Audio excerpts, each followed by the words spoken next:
Se m'escolta? Sí. Benvingudes i benvinguts a la Biblioteca Jaume Fuster, en nom de Biblioteques de Barcelona. M'agradaria i tinc el gran honor de presentar la Eleanor Catton, tot just presentant el seu últim llibre. És una col·laboració amb Casa Àsia, és una col·laboració amb l'ambaixada de Nova Zelanda, tenint en compte que aquests actes que estem fent en funció de la regata cultural. És un gran honor, nosaltres estem especialitzats en viatges, tot el que sigui conèixer altres literatures, altres autors, ens obre la ment.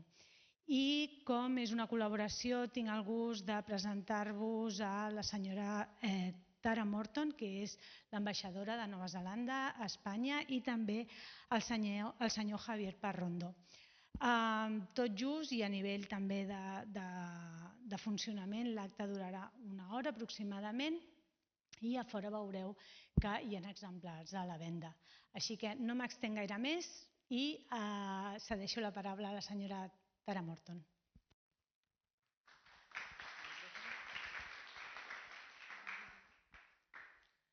Ina mana, ina reo, e rau rangatira mā, tēnā koutou, tēnā koutou, tēnā koutou katoa. Dear authorities, colleagues and friends, I wanted to greet you all in Te Reo Māori, the language of New Zealand. It's a pleasure to be here in Barcelona, in the magnificent and modern Biblioteca Jaume Fuster, to inaugurate the first event of the series Encounter with New Zealand Writers, organised by Casa Àsia and Biblioteca Barcelona. I'm very grateful to the organisers for allowing us to broaden the ties between New Zealand and Spain. Their efforts help make New Zealand literature more widely known to the Spanish public, while at the same time increasing people-to-people links. I'm honoured to introduce to you today one of New Zealand's most internationally acclaimed writers, Eleanor Catton, a national treasure for us. In 2013, at age 28, Eleanor Catton stunned the literary world when she became the youngest ever writer to receive the Booker Prize for her second novel, The Luminaries. The Luminaries was a Victorian mystery set in the South Island during the Gold Rush. This evening, we'll be talking about her latest novel, Birnam, which is a brilliant read, by the way. And Birnam Wood traverses climate change, human nature, and double standards, and manages to do so in a suspenseful and an intriguing read. The book set in New Zealand has themes that resonate with today's global concerns. And I'm sure we'll learn a lot during this evening's discussion with Eleanor Catton. So without wanting to take up any more of our author's speaking time, I wanted to conclude with a Māori proverb, which is known as a whakatoki. And it's about the need to protect our environment, and it's in keeping with one of the themes from Birnam Wood. E tangi ana nā reanga a ota, e mahara ana nā reanga a tai. Mā te aha rā e whakamahana taku ora kia tina. And in English, when the land, river and sea creatures are in distress, then I have nothing to be proud of. So it's a bit of a sad note to end on, but I'm sure we'll have some really fruitful discussions this evening. Thank you all very much. Kia ora.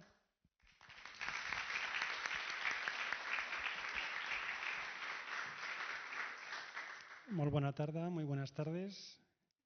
Teina koto katoa. Eso es como se pronuncia en la lengua maorí. Gracias a todos ustedes por acompañarnos hoy.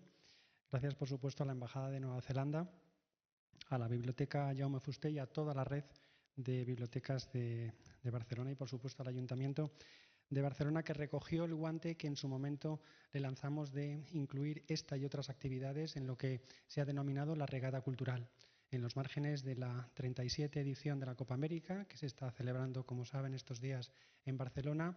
Se ha incluido una programación cultural en torno a lo que es el mundo de las regatas, pero también en torno al país anfitrión, porque no debemos olvidar que el anterior campeón de la última edición, la 36, fue Nueva Zelanda, y sobre la base de las normas del America's Cup, el que gana la edición anterior elige donde se celebra la siguiente, y en ese proceso de selección se identificó Barcelona como uno de los mejores puertos y una de las mejores aguas para celebrar, como digo, esta 37 edición. También un agradecimiento especial a la editorial Letras de Plata, que ha publicado este libro de Eleanor Catton. Thank you so much for being with us. Muchas gracias por acompañarnos. El bosque Birnam. Y por supuesto, a todas las instituciones que han hecho posible esta actividad y las que vendrán. Me gustaría simplemente destacar que este es el primer evento que organizamos en el marco de esa regata cultural de la que les hablaba, pero que en los cines Girona pueden ver una retrospectiva de cine neozelandés. Lanzamos esa actividad el pasado 21 de septiembre con la película El piano, pero vendrán otras más, así que atentos a nuestra programación porque en los cines Girona podremos ver más películas neozelandesas. En segundo lugar, tendrá lugar un taller bajo el nombre Los pingüinos centinelas del océano, también en torno a la importancia de los pingüinos, que son termómetros del cambio climático. Detectamos en su comportamiento cómo está avanzando el cambio climático y esta es una actividad que organizaremos en el Colegio Público Milà y Fontanals y en el Museo de Ciencias de Barcelona. Y por último, un encuentro que tendrá lugar este jueves con la delegación maorí que acompaña al equipo Emirates, New Zealand y estudiantes de varios institutos de secundaria como el Elizabeth y el Bosque Montjuïc. Así que a estas actividades están todos invitados y en ese sentido, y ya por último, organizamos otra actividad en los próximos días con otro escritor neozelandés, también en esta biblioteca, el 15 de octubre, Paul Ewen. Así que si son aficionados a la literatura neozelandesa, ahí tenemos otra oportunidad en unas semanas de conocer a un escritor prestigioso. Ya finalmente destacar que somos unos grandes privilegiados en tener aquí a Eleanor. Si lo comparamos con algún escritor español, estaríamos hablando de escritores de la categoría de Javier Marías, Pérez Reverte, en fin, que en su país y los premios que ha ganado así lo atestiguan. Eleanor Catton es una escritora de primera fila y realmente somos unos afortunados en tenerla hoy aquí. Así que muchísimas gracias. Y nada, simplemente esperar que disfruten de esta jornada y que alguna de las actividades que he anunciado también contemos con su participación. Muchas gracias. Muy bien. Muchísimas gracias, Miss Catton. Es un verdadero honor y un placer poder contar con usted aquí en esta biblioteca, que es una de las mayores de la red de bibliotecas públicas de Barcelona. Y la verdad es que es una oportunidad, tal como comentaba el director general de Casa Asia, poderla tener. Por lo tanto, muchísimas gracias. Muchísimas gracias también, embajadora, de poder contar con todos nosotros. Muchísimas gracias también, director general de Casa Asia, por la organización. Gracias al equipo de la biblioteca. Gràcies, Anna, també, Ballbona, per aquest meravellós diàleg que tindrem ara. Y aprovecho también, en tanto que normalmente en nuestra cotidianidad estamos lejos, ¿no? Muy lejos, Barcelona y Nueva Zelanda pues queda lejos, que a través del lenguaje, a través de la comunicación y a través de los traductores, ¿no? Tanto en lengua por escrito, ¿no? Y gracias también a la editorial en este caso, como ahora mismo también con la traductora que tenemos intérprete, pues oyendo también sus palabras, hoy aprovechando que es el día del traductora, si no recuerdo mal, o ayer fue, o no sé si es hoy, ¿no? Pues también agradecer todo el trabajo. Y nada, que disfrutéis mucho de la sesión de hoy. Gracias.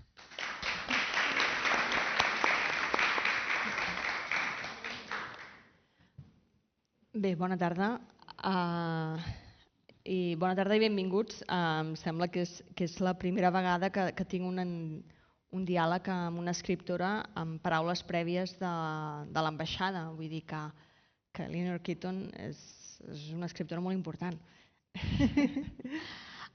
Ella, ho heu sentit, és autora de les novel·les, les dic en castellà perquè és la traducció de què ara en disposem. No està traduïda encara en català, però potser després d'avui s'engegarà la maquinària esperem. Ella és autora de les novel·les El ensayo general, Les luminarias i El bosque Birnam. El bosque Birnam és la seva darrera novel·la i és la novel·la de la qual parlarem avui. La seva obra literària, les seves novel·les han tingut una acollida formidable. Les luminàries va guanyar, ho han comentat, el Booker Prize el 2013, fet que la va convertir en l'escriptor més jove en guanyar-lo. Ara quan ho sentia i ara quan sento a mi repetint-ho, deus pensar, ostres, cada vegada m'ho diuen, però és una fita, és una fita molt remarcable. I a més, Eleanor Catton és guionista i entre d'altres treballs va adaptar les luminàries, que entenc que també ha de ser una feina difícil. Comencem a endinsar-nos doncs al bosc Birnam, que és una novel·la que es va publicar en anglès l'any passat. Aquest bosc té el ressò del Macbeth de Shakespeare i aquí aquest bosc dona nom a un col·lectiu que es dedica a plantar sense autorització a terres, a conrear-les. Es tracta d'un moviment contestatari al marge contra el canvi climàtic. Aquesta és una novel·la sobre el canvi climàtic, també sobre multimilionaris, sobre el cinisme i sobre el capitalisme de la vigilància, i del judici, sobre els ideals i la coherència, si són possibles encara en aquest sistema de coses. Se n'ha dit d'aquesta novel·la que és un thriller i segurament si dic thriller anireu cap a un cantó, però és un thriller que va molt més enllà de la idea de thriller. Potser una de les coses que més crida l'atenció, Eleanor, és justament la quantitat de temes que hi ha. Primer de tot et volia demanar com es pot barrejar, per exemple, canvi climàtic amb amistat, un col·lectiu d'esquerres, algú diria radical, amb la llibertat per triar i per actuar. Com es pot barrejar i si des de l'inici vas tenir clar que tot això havia de ser dins d'aquesta novel·la?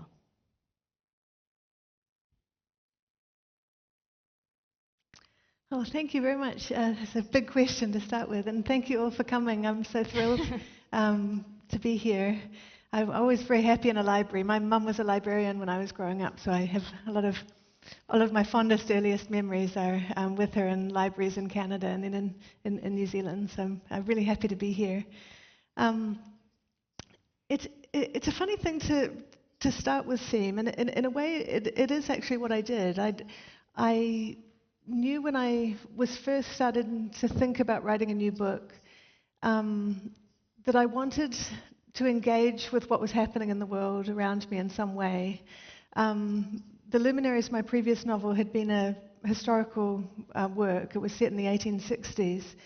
And particularly with the election of Donald Trump in the United States, hopefully I won't be saying the first election of Donald Trump in the United States, and the Brexit vote in the United Kingdom, there was this point in 2016 where the world just felt very, very unstable and very unprecedented. It felt as though the future was arriving faster than we could anticipate and in ways that we had not anticipated. And I wanted to kind of deal with my feelings about that, I suppose, in a novelistic way. I had considered writing a book about climate change, and I was kind of thinking about it as a subject, and had felt that actually it poses this very difficult problem for a novelist, in that, in a way, climate change sort of lacks a human scale. It's so enormous, and the threat is so totalizing. It's so ubiquitous. And novels are really stories about people. They're stories of, it's a very moral form, I think. It's a story about the choices that people make. And of course, we all make choices in our day-to-day lives that have far-reaching consequences. But most of the choices that have contributed to climate change are aggregate choices of kind of millions of people, many of whom are not even alive anymore, you know. So it just felt like such a big problem. I wasn't sure whether I would be able to give it a kind of a novelist's treatment. I wasn't sure if I'd be able to do it justice. Also in my mind was this idea that I think that the role of the activist and the role of the artist are fundamentally different, and need to be different if each is to kind of do their job as they should. I'm always very suspicious when I read a novel and I sense that the writer is just trying to sell me something, or is using the form as a vehicle to get their own ideas across. It makes me feel condescended to. It doesn't really make me feel seen particularly, and I think that there's something very intimate about the relationship that you have as a reader with a narrative. You're making it happen in your own head. You're participating in the decisions that the characters are making. You're right there with them, and it can kind of poison a novel, I think, sometimes to feel as though you're being dictated to. So I was kind of aware of these problems, but I was kind of excited by them because they felt like challenges to me, and I was like, okay, I wonder how I'm going to kind of deal with these themes.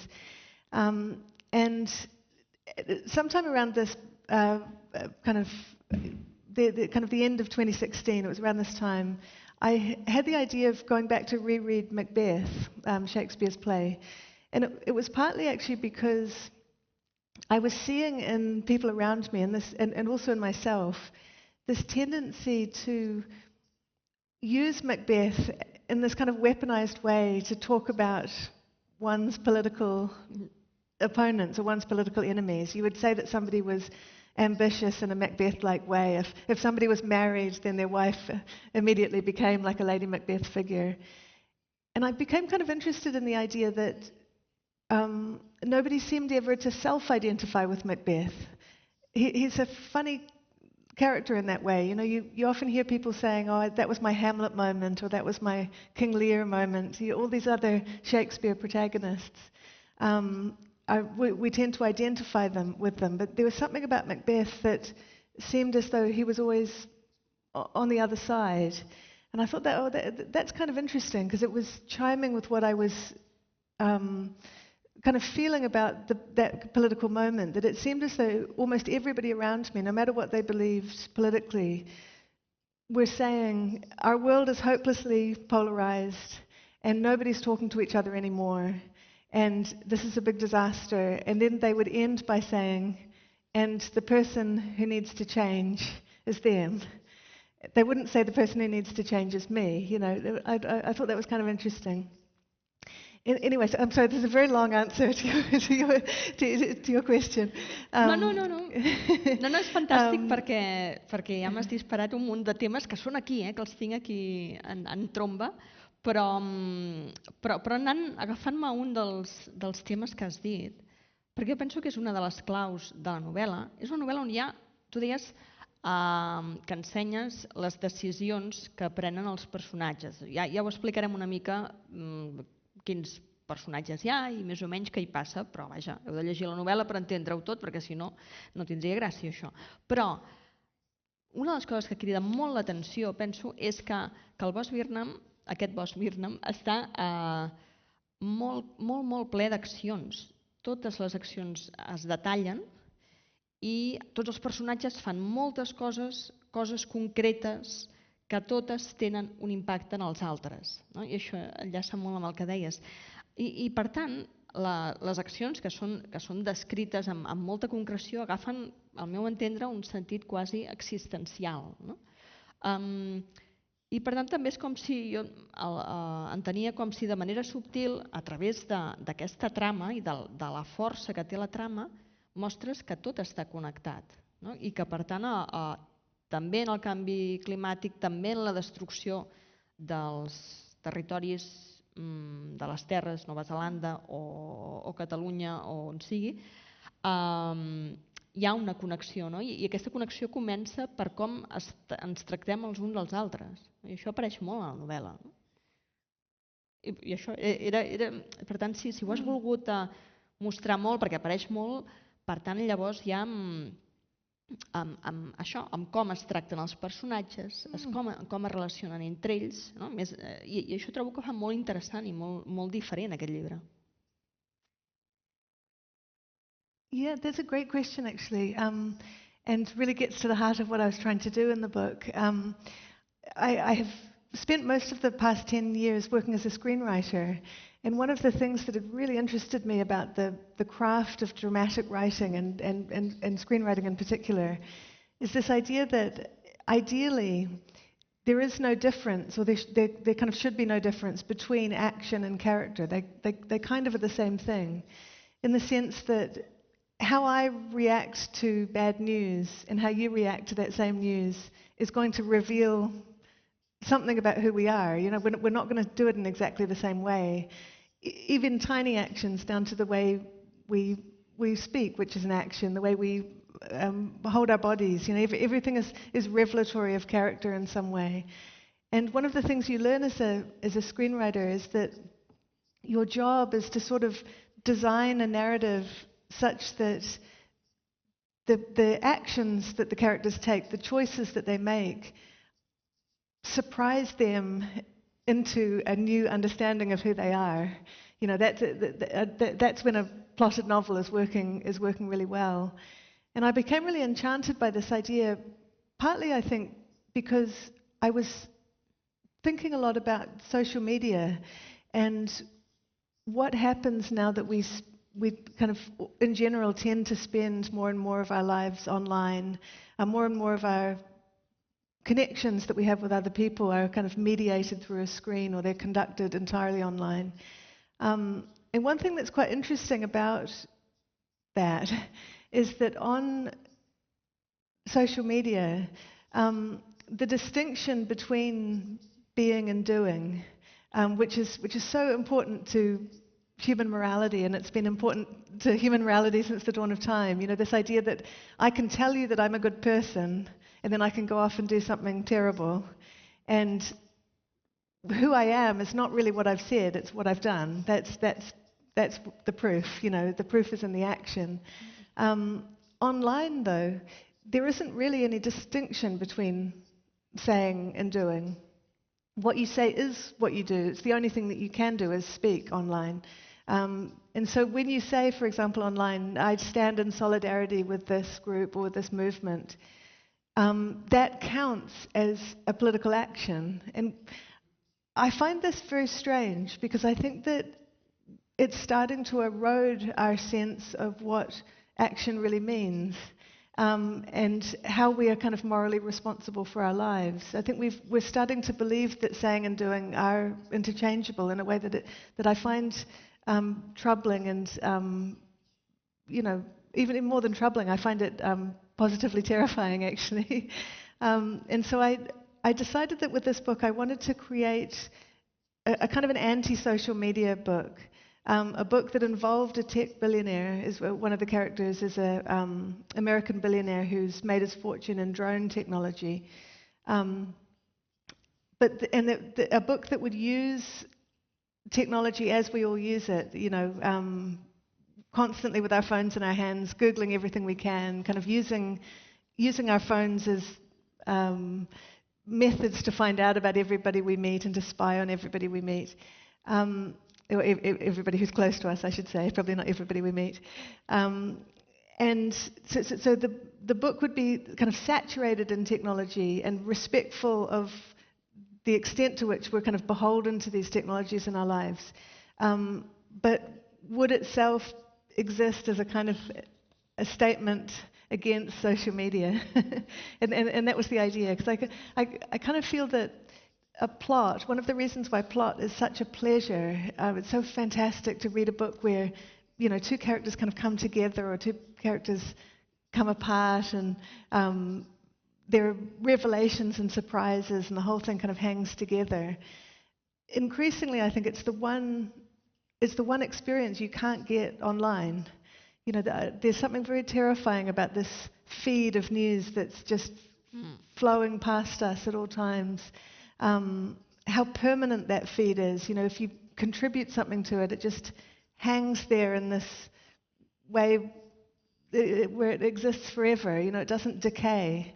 I think that decay is actually very important to our humanity. It's important that we forget things because it's by remembering that's how we remember who we are. And so, in a way, the kind of the real villain that's kind of hanging over this book is kind of the denaturing effects of social media. Though it's kind of approached negatively rather than positively, I guess. Clar, amb aquesta distinció del ser i el fer em feies pensar que gairebé és com molt shakespearià, no? És a dir, és portar Shakespeare al segle XXI, m'ha semblat molt interessant. I clar, lligant amb això que dius de les tecnologies, de les xarxes i del seguiment, de la vigilància que ens sotmeten, jo crec que és impossible acabar la novel·la sense la sensació apocalíptica que ho estem ensenyat tot de nosaltres i que ho saben tot de nosaltres. I aleshores se m'acudia de preguntar-te, quan escrivies la novel·la, vas fer 10.000 còpies de seguretat pensant que això m'ho està mirant algú? No, mantenies el cap fred. Well, I had to do a lot of research into spycraft and various ways that technology can be misused. So I'm sure that I'm on a list somewhere for the amount of Google searches I've done into kind of various sketchy things. At a certain point, writing this book, my laptop crashed and this kind of strange purple stripe appeared across the screen, and I was like, oh no, my first thought was they're onto me. It was really funny. But yeah, I mean, it's like I set myself the challenge in this book that I wasn't going to use technology as a way to solve my problems as a novelist. I wanted to restrict myself to things that are already possible in the world and would have been possible in 2017 when this book is set. So quite early in the book, one of the young activists' phone is hacked by this billionaire, and he gains the ability to effectively, from this point on, he can send any message to anybody as her, and they will think it's coming from her, but he can also send anything to her as anybody. So he has full kind of duplicity, really, in both directions. And I find this an incredibly terrifying idea, and it's well within the capability of many, many people in the world, many of whom have enough wealth to, blackmail not even small nations, quite large nations. We're talking just the scale of the moral problems that confront us these days are kind of unimaginable. Going back to Shakespeare to follow your comment, I always think one of the really interesting things about Shakespeare is this idea of a king. The difference between what a king is and what a king does is kind of born with Shakespeare. The Richard II, this idea that you can be kingly but you cannot be a king, and you can be a king but you cannot be kingly is just so interesting, and it's kind of the beginning. I think that the novel was born with that. Sí, sembla que t'estem entenent perfectament aquí. Crec que el públic ho compartirà. Però sí. Perdó, continua. Oh yeah, well I live in the UK now, so I feel the same.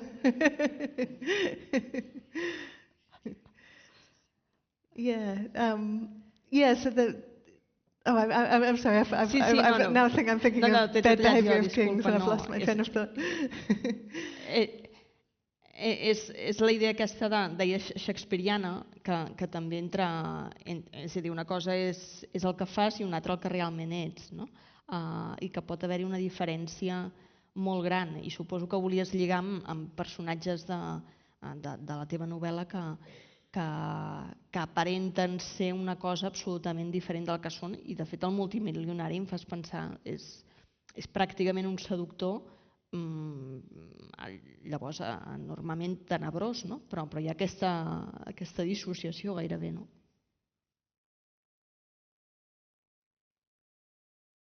Yeah, I think that, I remember reading a a quote once, I think it was from the writer John Irving, where he said, "Celebrity is a mask that eats into the face." And that always kind of stuck with me.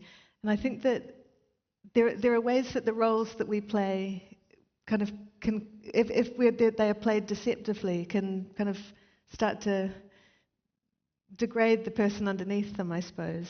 There's a lot of deception in this book, a lot of people pretending to be people other than who they are, a lot of people not being able, for whatever reason, to tell people what they feel or tell people something that they've done or would like to do. And I'm interested in how those things, those very human problems of communication, can have these very far-reaching consequences. I wanted to so that this book is a kind of a Shakespearean tragedy, and I wanted to design it in such a way that if at any point, if any of the characters had ever just gotten over themselves and found the courage or the ability to speak to one another about what it was that they were going through, nothing that followed would have had to happen. There are two older characters in the book who sign a non-disclosure agreement at the beginning, for example, and there's no reason for them to do this other than their greed.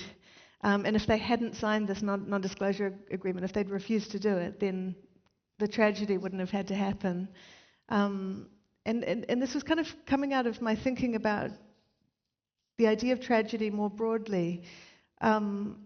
I was really adamant from the beginning that I didn't want to write a nihilistic book. I didn't want to write a book that just said, well, there's nothing to be done, the world's going to go up in flames, we're all going to be dead in 50 years or sooner, and so, you know, that's just the way that it is. Because I find that there is a lot of that on the environmentalist left. There's a lot of misanthropy and a lot of gloom and kind of some of it quite vicious, it seems, kind of wanting people to kind of wanting to berate people with the scale of what's ahead. And I feel very strongly that that's just not the way to go about it, you know. But I think that people can be inspired to be better than they are, and that one of the things about tragedy, as opposed to nihilism, that's really interesting is that something is tragic when you know that it could have been different. That the outcome could have been different and somebody just made a bad choice. Those are always the moments in tragedies that just feel the most painful. You think, oh, if you'd just done that, you know, like Romeo, if you'd just gotten this letter to Juliet in time, it would have been fine, you know. But then, of course, the poorer choice was made, and so it's tragic. And it's very different than nihilism. Nihilism has no interest in human action. I think it says there's no point in doing anything because the writing's already on the wall. But I think that the novel is really a place to explore what it means that we're in a tragic situation, in many ways a tragic situation in the world today. But not a nihilistic one, I think. Clar, de fet, els personatges tots, tant el multimilionari, Robert Lemoine, els Darvish fins i tot, com els membres d'aquest col·lectiu contestatari, persegueixen un seguit d'objectius, d'anhels, vull dir que són personatges que es belluguen, per tant sí que molt clarament estan als antípodes del nihilisme, però alhora és molt interessant, penso, com jugues en el... És una novel·la molt presentista, d'una manera molt interessant, però jo crec que el present s'infiltra tant a la novel·la que quan llegeixes de vegades tu mires amb un cert horror, sobretot veient que la tragèdia s'està acostant de manera inexorable, no? Però alhora, per exemple, és molt curiós, fa pensar molt com,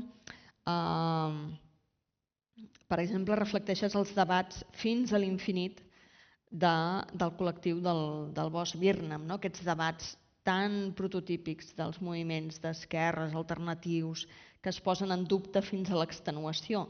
I sí, s'equivoquen, alguns d'ells s'equivoquen més o menys, però s'equivoquen, Però és molt interessant perquè fa com de mirall i aleshores també, és a dir, fa com de mirall, crec, de les dificultats d'una alternativa vital, personal, col·lectiva, davant de tot això que no ens agrada, i alhora veiem individus com amb el pes, indivídues, amb el pes de la generació dels pares a sobre, no? Que se'ls menja. No sé, aquesta idea del present d'aquests personatges, d'aquests moviments d'esquerra, com si tenies molt la idea d'ensenyar aquesta panòplia àmplia, si els personatges van començar a agafar vida en el sentit és inevitable que es barallin entre ells, que tinguin suspicàcies entre ells, que es maltractin entre ells fins i tot. Well, I would hope not. I would hope that everything's avoidable. But I mean, I have definitely been a part of many conversations, like the conversations that take place in this book. Some of my own experiences as a kind of a young person, I drew upon. And, I can't remember, it was maybe 2014 or 2015. There was a big march, a protest march in Auckland against a trade partnership, the Trans-Pacific Trade Partnership that was people felt was going to be very disfavourable to New Zealand in some ways.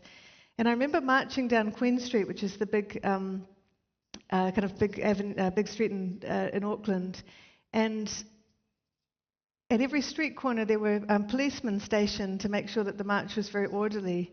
And none of them had guns, as is typical in New Zealand. You don't often see guns except on the police, except in very kind of extraordinary situations. But these police officers had to me something that was a lot scarier, which they had these long lens cameras.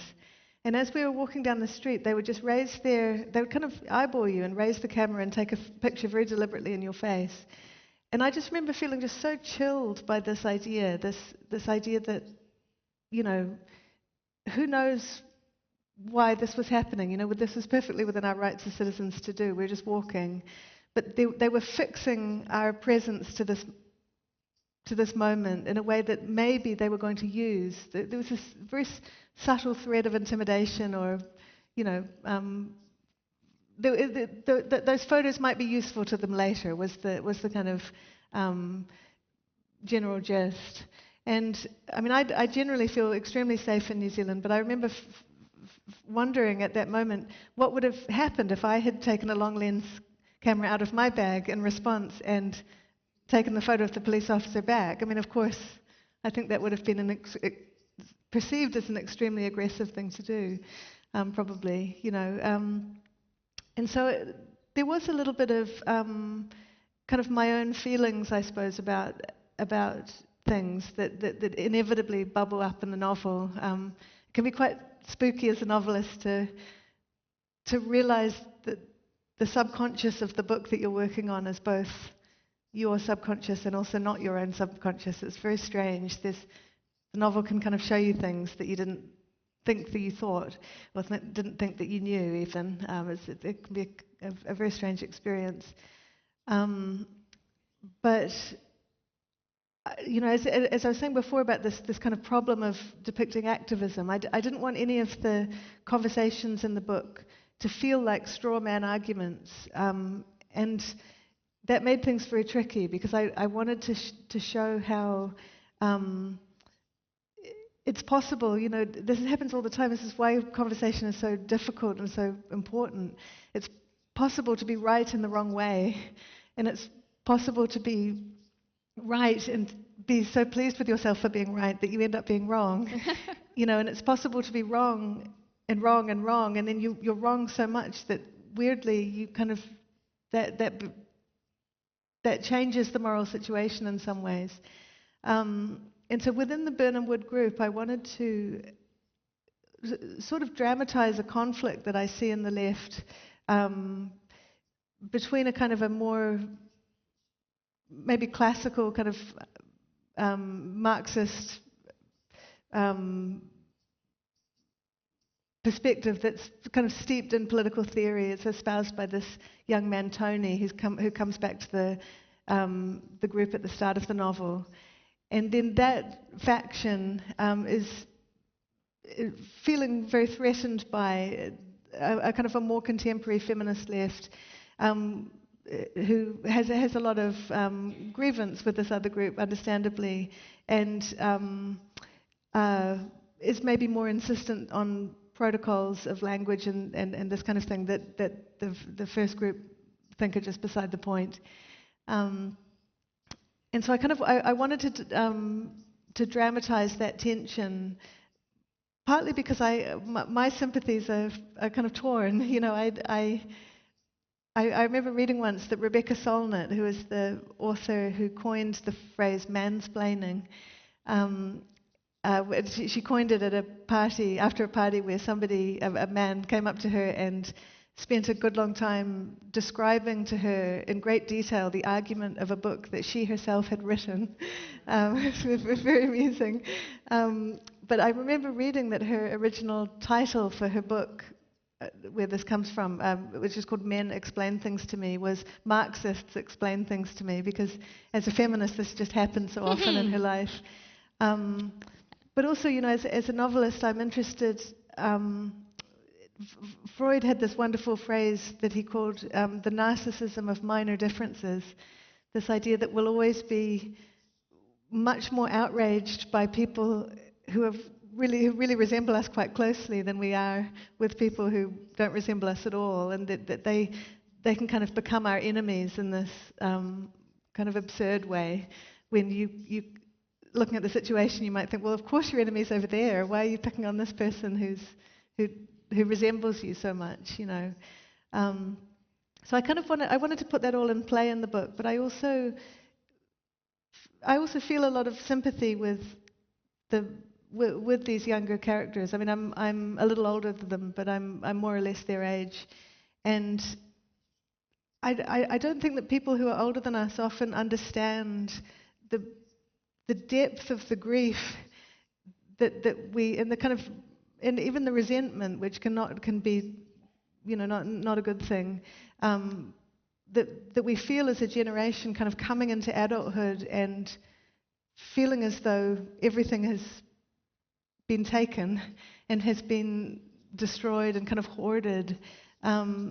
This feeling of not being able to come into our own as adults, and being, there's a line in the book where Tony talks about being trapped in this perpetual adolescence, and I think that's a very real feeling certainly among my generation. Though it has to be said, like adolescents, we don't always deal with this feeling in a particularly mature way. Clar, ara deies la idea del ressentiment. També em feies pensar que els personatges, és a dir, aquests personatges de la novel·la que ens els estimem i volem que els hi vagi bé, tots els del col·lectiu Birnam, no? Alhora es jutgen constantment entre ells i m'hi has fet pensar també ara amb això que deies d'aquesta cosa quasi freudiana, no? Però alhora volen portar l'altre al seu molí, diguem-ne, volen portar l'altre a la seva posició. No sé si al mateix temps volies captar un aire del temps que és tots som molt tolerants, fins que es demostra el contrari, no? Fins que no, que molt bé, però és que sóc jo que tinc raó, no? En el cas del mansplaining, que jo crec que hi ha diferents passatges de mansplaining sumptuós, diria, es veu molt clarament, però també es veu en personatges com femenins, no? Com la Mira o la Shelley. No? Però no estic jutjant els teus personatges, que m'han caigut molt bé. Oh, judge away. Yeah, I mean, I think that It's funny with this book because when I began it, I knew I had a project for the book, and the kind of one-line project for it was that I wanted it to be a book where none of the characters would think that they were the Macbeth of the novel if you asked them. But in fact, once you got to the end, you saw that in a funny kind of way, each one of them was a kind of a Macbeth. They were a kind of a ruthlessly kind of driven and blinded person whose blindness arose out of some sort of certainty that they held, and that they'd all been tempted in some way. And so because I knew that, in a way I was kind of treating them all as kind of villains from the start. I knew that I didn't need to be nice to any of them. And in fact, the project was more, how to kind of be mean to all of them equally in a way. But I think that also affection is incredibly important for a novelist. I kind of think it can't be understated how important it is to feel affectionately towards your characters. Because ultimately you're wanting your reader to be forming a relationship with them and wanting to take up the reader's time for however long it takes them to get through kind of 400 pages or whatever the length of the book is. So that kind of I suppose what I kind of aim for is that kind of deep knowledge that comes out of deep knowledge, the kind of the deep love that comes out of deep knowledge of a person. So the way that our parents and our children and our relatives can just drive us absolutely up the wall and kind of make us angrier than anybody else. But of course we wouldn't swap them for anybody in the world. There's that kind of doubleness of strong connection, I think is really important to a novel. But it's also very important to life. I think that sometimes political movements don't understand that well enough. They kind of want to be one or the other. They want to either demonize or to say that everything's great. And the reality is that sometimes, I don't know, it's our mistakes that make us realize what matters, and it's our poor choices that actually make us change. Life is always more complicated than you would first assume, and there's something wonderful about that. Absolutament, perquè de fet jo quan vaig arribar al final del llibre pensava en totes les vicissituds i posicions i situacions en què s'han trobat dels personatges, me'ls he acabat estimant, és a dir, i estimes les seves contradiccions, que són moltes i obertes en canal. Una cosa que la comentàvem abans i que a mi feia molta curiositat preguntar-te és sobre la recepció a Nova Zelanda, en el sentit que aquesta és una novel·la que comença amb una esllavissada en unes terres de Nova Zelanda. Primer es té per un accident natural i després veurem que no, i que tot és més complicat, per uns negocis subterranis, per dir-ho d'alguna manera, i foscos i amagats que hi ha, multimilionaris al darrere i tot això. I tot aquest seguit d'intents de protesta, intents de coherència, i llavors també totes aquestes gairebé suspicàcia, operacions orquestrades, suspicàcies, secretes i tot això. Clar, pensava, a Nova Zelanda algú t'ha dit estàs parlant d'aquest projecte o estàs parlant d'aquesta associació crítica amb no sé què. És a dir, això que a Catalunya és un esport nacional, que és això és el teu cosí. Nova Zelanda sou una societat, espero, més oberta i cosmopolita, però suposo que en ser una novel·la tan i tan concreta que va a la profunditat del detall, et pot haver passat que hi hagi gent que digui has volgut assenyalar això i la teva intenció era una altra, no?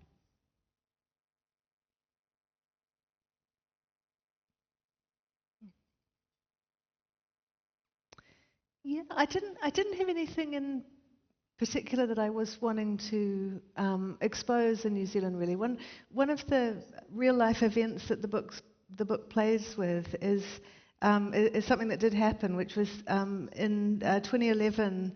The government of the time mooted the idea of expanding mining operations into New Zealand's national parks, and there was an incredible outcry at the time, such that they actually kind of filed away this proposal, and it never became law. And so in my book, I take that as a kind of a starting point, and then kind of take it in a different direction. But yeah, I mean, it's a peculiar thing, the way that life can imitate art, I guess. You know, another of the plots in the book has to do with the mining of rare earth minerals, which are, of course, used in all of our cell phones and all of our screens and in the batteries of our electric cars and so on. We're kind of surrounded by these minerals all the time. And I was really interested in the fact that for many young activists, you know, including the people in my book, you know, the idea of being separated from your devices is kind of unthinkable. You know, I'm 39, I've already owned maybe 5 laptops in my life and 4 phones. I mean, a couple of iPads. I could stack up all of the devices, and the amount of minerals in these devices that I've owned. Not to mention televisions. I mean, you know, it's a sizable haul of things that have been extracted from the ground for my pleasure. And so many of the young activists these days are conducting their activism almost entirely online, and yet the environmental cost of these devices is not really something that we even kind of know about. These minerals are extracted in countries, processed in another country, refined in another country, assembled. One part will be assembled in one country and then flown to another country to be assembled into something else. And it's kind of mind-boggling to think of it. And I had the idea of bringing that to New Zealand and suggesting that a mining operation was taking place in one of New Zealand's national parks in secret. I'm not spoiling the book because this is revealed very early. But then shortly after the book was published, I saw an article from back home that said that a great quantity of rare earth minerals have just been discovered under the town of Refton in the South Island of New Zealand, and it was kind of shocking to read it, especially because the article mentioned the interest of billionaires that suddenly were looking at this kind of motherlode of minerals and thinking how they can get rich from it. Yeah, so it's one of those situations you really don't want to be prescient as a novelist.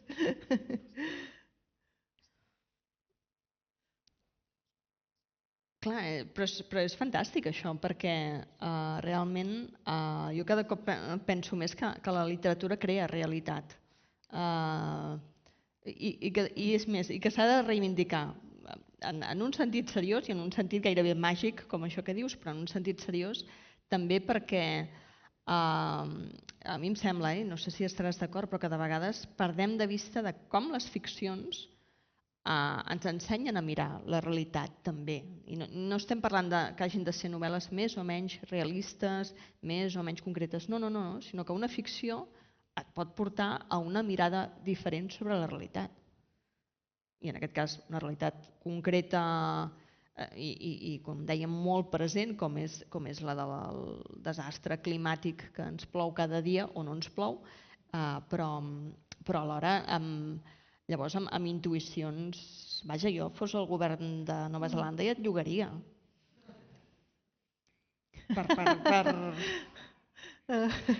I'd resign. No hi estàs interessada. No, I don't think that novelists should ever get involved in political decision making because we're so used to being dictators.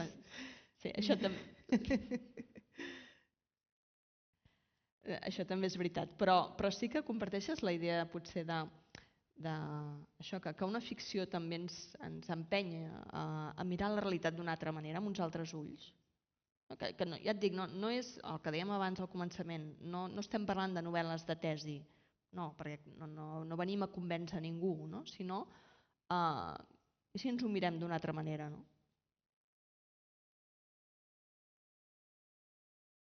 Yeah, absolutely. I think that fiction has this wonderful ability to situate you in another person's consciousness in a way that's very, very different than when you watch television or when you watch a film. You know, when you watch TV, you're still sitting on your own couch, you're still looking out with your own eyes, you're still in your own room, and you might get lost in the story, but you're still looking at the actors. You know, they're looking back at you, which is very different than what happens when you read. You know, there's something about being in somebody's consciousness in a novel where you are thinking in the rhythms that they think. You're breathing in the kind of breath of the sentences.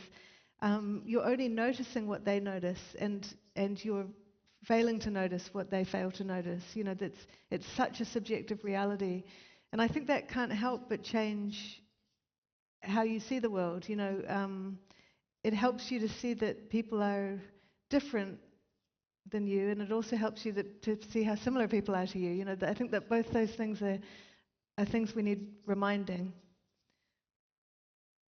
Molt bé, escolta, jo crec que amb aquest enaltiment de la força de la ficció, si et sembla, podem obrir torn de preguntes, qüestions que vulgueu plantejar. Jo me'n guardo una de molt petitona pel final, si hi ha estona, però mentrestant, sisplau, aprofitem que tenim aquí l'Eleanor Catton, preguntem el que vulgueu sobre canvis climàtics, vigilàncies tecnològiques aquí. Bé, sobre el que vulgueu, ho hem d'aprofitar.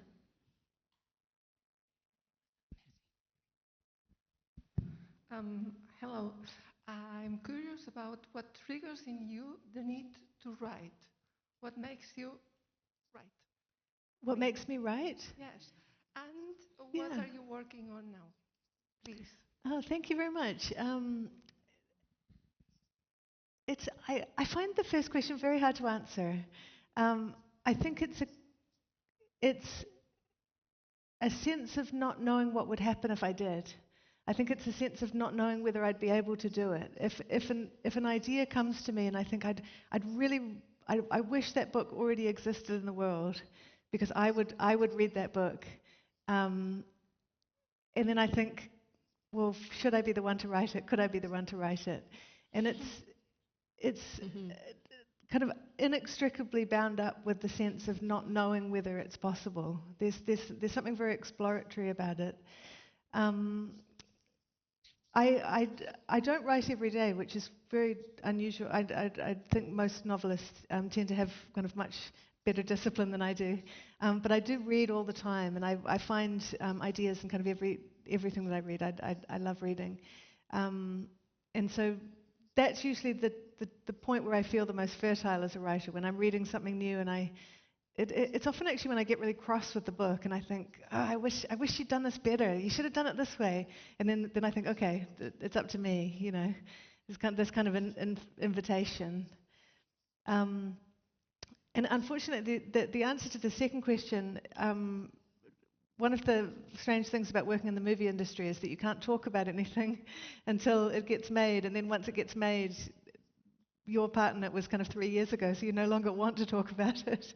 So I have been working on a few movies over the last kind of wee while, which has been really fun. But I've already started writing my next novel, which I can talk about, which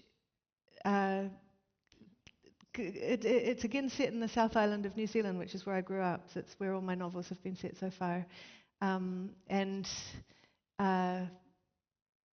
Yeah, it's kind of a different kind of book for me. It's set.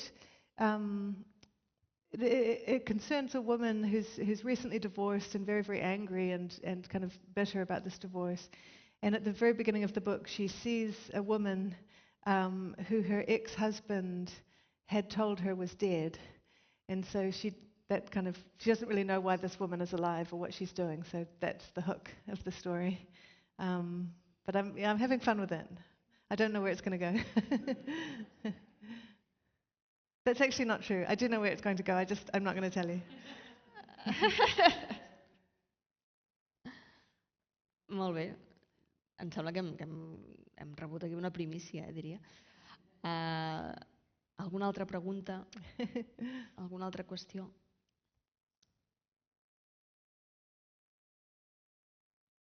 I have a question. What was your favorite part of the book you brought, like the Birnam forest? Do you have like a special sentence or a special part that you say, oh, this is linked to a memory that it's really nice to me, or I had a lot of fun writing that part? That's a really interesting question. Nobody's ever asked me that before. There's a big, we talked about it a little bit before, there's a big debate in the book that by far, I mean, it takes place over many pages, kind of 30 or 40 pages, and it took me longer than any other scene to write. It was just so difficult. There's so much dialogue, and it was so hard not to make the scene feel as though it was coming down on one side or another. And once I finally finished it, it just took me years actually to get it right. I felt the sense of achievement, I suppose. But there are also kind of funny surprises that happen along the way. There's this line in the book, actually in that scene, where Tony, he's kind of mouthing off about some socialist idea he has. And he says about the modern world, we're all aspiring to be monks when we could be aspiring to be lovers. He's kind of talking about how unromantic the kind of discourse on the left has become. And when I wrote that line, it comes quite late in the book, and so this character, Robert Lemoyne, the billionaire, had already been in my head he'd been on the page for years of my life. And I didn't know that the word, that Lemoine in French means the monk. And it was so strange when I only learned it after that. I just liked the name. I thought it was kind of a creepy name. So I chose it on kind of for aesthetic reasons. And it was this weird way where the book kind of surprised me, where I discovered that later and thought, oh my goodness, there's this echo that I didn't plan, but it was there. So sometimes it's those surprises that are very meaningful. Sí, jo penso que és que les novel·les, un cop acabades, no? Tenen tresors amagats que de vegades es manifesten sols, sense que tu ho sàpigues. No? Alguna altra qüestió, algun altre element?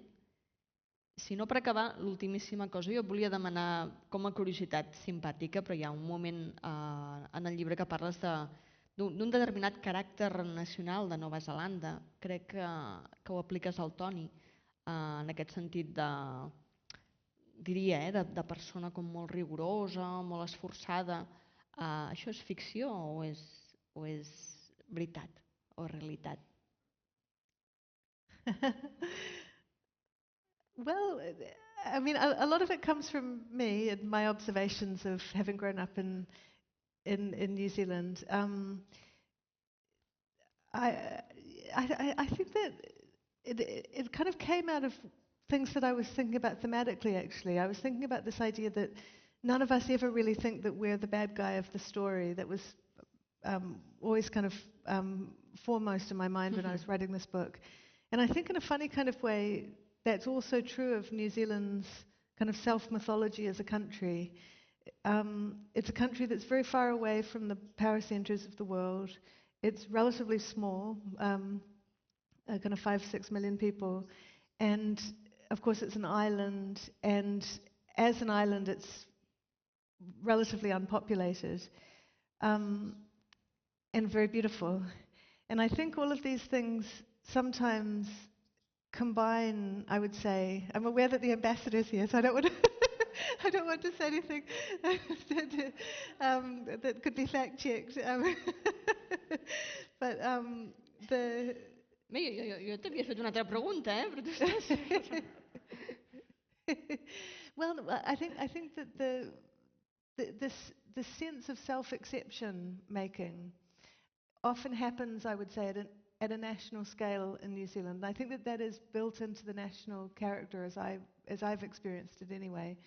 For example, when I was growing up, we would often talk about American consumerism, and it felt good to kind of blame Americans for our consumerism, but we are a consumeristic culture. It's no different. It doesn't matter where it came from, you know.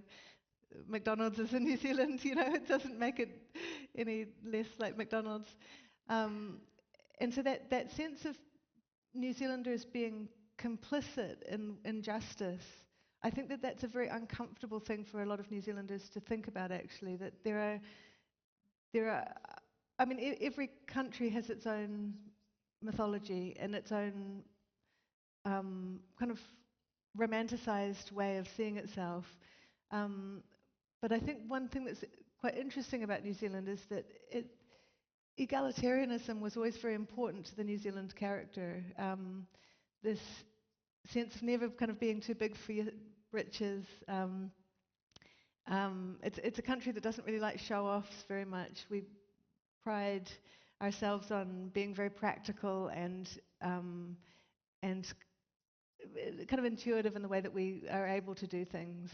And we don't really like people who have to pay for knowledge. We like to have that knowledge ourselves. And yet, it's a country where inequality has been rising faster than almost anywhere else on earth. You know, it's that idea of New Zealand as an egalitarian place is increasingly becoming something that doesn't match up with reality. And I think that those are interesting moments in a country's history where the story that you tell about yourself stops being real, or becomes just becomes so out of joint with what people are experiencing, then it kind of, we have to deal with that in some way. Yeah, so I think all of that is in the book in a muted kind of way. It sort of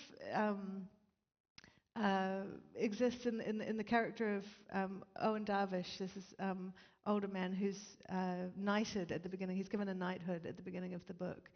And in a lot of his passages, I kind of explore his feeling about his national identity that this knighthood has brought up in him. But a lot of those passages, I'm kind of mining my own experience and kind of the conversations I've had with people around me. Yeah, there's a kind of a tiny little drop of me in everybody in this book.